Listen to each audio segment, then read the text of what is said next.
Let's take a look at adding and subtracting like fractions.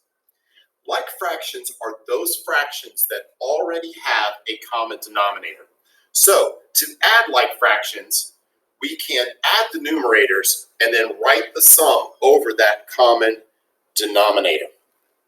Let's take a look at example 1. It says, find each sum, write in simplest form. To find the sum of 7/10 plus 6/10, I first want to get in the habit of writing my fractions and my addition problems vertically. So I'm going to write 7/10 over 6/10. Then I'm going to add the numerators together. 7 plus 6 equals 13. And I'm going to keep the denominator the same. Because 13/10 is an improper fraction, I'm going to change that to a mixed number by dividing 10 into 13, which goes one time, with 3 left over, and I'm going to put that back over 10. So 7/10 plus 6/10 is 1 3/10. Take a look at letter B.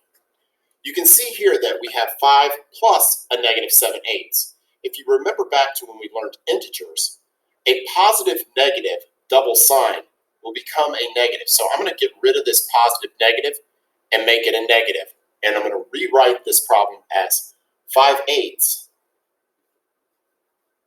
minus 7/8.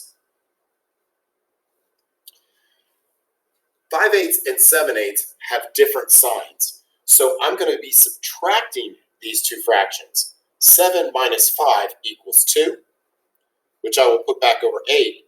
And because the bigger looking number was the negative 7/8, I'm going to make this answer negative. Because 2 and 8 have a common factor, I'm going to reduce negative 2/8 by dividing them both by 2, and I get negative 1/4. Take a look at example number 2. It says 2 3/8 plus 3 7/8. When we multiply and divide fractions, we have to turn all mixed numbers into improper fractions. But when you are adding and subtracting fractions, that is not necessary. In fact, it sometimes can create a lot more work for you. So we are not going to learn to turn those to improper fractions. Instead, we will just line them up like before. Because both of these are positive, we are going to go ahead and just add them. 3/8 plus 7/8 equals 10/8. 2 plus 3 equals 5. So we get 5 and 10/8. Well, 10/8 is improper. So we're going to have to change that improper fraction into a mixed number. 10/8 would become 1 and 2/8. So I'm going to cross it off and put the 1 and 2/8 below. Then I'm going to add it to my whole number 5, and I end up with 6 and 2/8. Because 2/8 is reducible, I'm going to divide both by 2, and I end up with 6 and 1/4. Take a look at example number 3. 3/10 minus 9/10. Again, you can write them vertically. Because there's different signs here, a positive 3/10 and a negative 9/10, we are going to subtract them. 9 minus 3 is 6, and the bigger looking number was negative, so it's negative 6/10. Both of those are divisible by 2, so I will end up with a negative 3/5. Take a look at example 4. It says x minus y. When you do these problems, it's crucial that you make sure that you bring down any signs that are in the original problem when you add in the numbers for the letters. So for example, x is 3/5. I will replace the x with 3/5. Then I will drop down my minus sign, and then I will replace y, and y is negative 4/5. So what I end up with is a double negative in front of the 4/5. We learned when we did integers that a double negative gets crossed off and becomes a positive. So I can rewrite this as 3/5 plus 4/5. And since they're both positive, that means I'm just going to add them. 3 plus 4 equals 7, and I put that back over 5. Because 7/5 is improper, I will divide 7 by 5 one time with 2 left over, and I put that back over 5. So 1 and 2/5. Take now a look at this word problem. It says LaShawn has 5 1/8 yards of ribbon to border scrapbook pages. If she uses 1 7/8 yards on one page, how much ribbon is left? So we are looking for how much ribbon is left. It says she starts or has 5 1/8 to begin with. She uses 1 7/8. So what would we do with the number that she has to begin with and how much she uses? Well, we would take away what she uses from what she had originally. Well, take a look at this problem. 5 1/8 minus 1 7/8. If I come over here, I cannot subtract 7/8 from 1/8. And since 5 1/8 is the bigger looking number here, I have to subtract going down. So how am I going to subtract 7/8 from 1/8? Well, think back to when we did subtraction in elementary school, and we learned to subtract things like 51 minus 17. In order to do 51 minus 17, you had to learn to borrow. You would take 1 10 away from the 5, leaving 4 10s, and you would put that 10 right here to make our 1 into an 11. 11 minus 7 is 4, and then 4 10s minus 1 10 is 3 10s. So we would end up with 34. Well, you are going to do something similar here.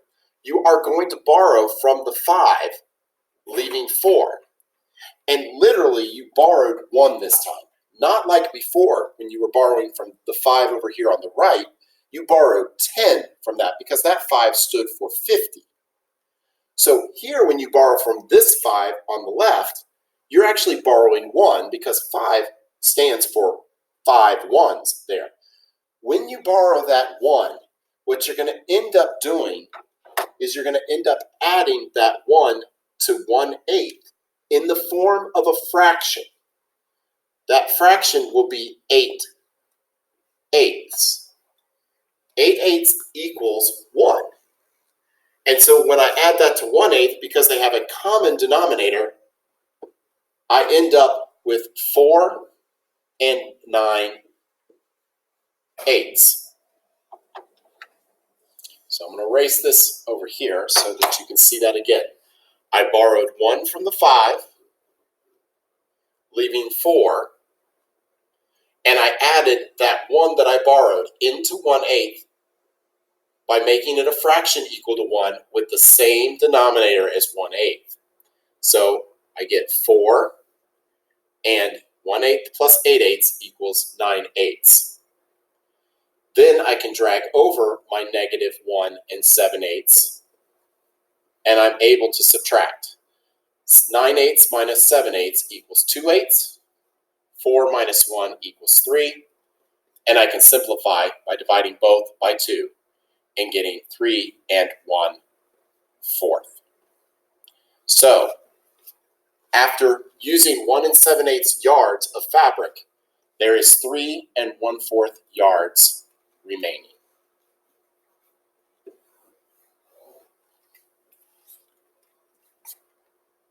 Our final example, example 6, asks us to find the distance between -1/7 and 5/7 on a number line. Simplify if necessary. Now, in your book on 123, they literally draw out the number line and ask you to plot these points on the number line. But really, we don't need to do that. To find the distance between two numbers, you simply need to take the larger number and subtract the smaller one. So if you take a look at these numbers, 5/7 is the largest number, and -1/7 is the smaller one. And I want to subtract them, so I want to do minus -1/7. By setting up that problem, what I actually end up with is a double negative. The double negative will become a positive. So I end up with 5/7 plus 1/7, which equals 6/7. And if you think about it, and as is shown on the number line, when you plot those points, and I'll show you what they have in the book, -1/7 is one place to the left of 0. 5/7 is 5 places to the right of 0. So how far are they apart? Well, one place to get to 0 plus 5 additional places to get to 5/7 equals 6 parts. So they are 6/7 apart, which is the same answer we got mathematically. I'm going to show you one additional problem where we actually have two negative numbers, -3/4 and -1/4. If I want to find the distance between them, what I'm going to need to do is I'm going to need to do a subtraction problem. Which of those two numbers is the biggest number? Well, -1/4 is closer to 0, so -1/4 is the bigger number. -3/4 would therefore be smaller, and I want to subtract them in order to find the distance between them. So I'm going to subtract -3/4. Like in the previous example, that gives me a double negative. I'm going to circle that double negative and turn it into a positive. -1/4, +3/4. This is actually a subtraction problem because they have different signs. 3/4 minus 1/4 is 2/4, which is 1/2. So on the number line, how many fourths are -1/4 and -3/4 apart from each other? Well, they are 1, 2 fourths apart. They are 2/4 apart.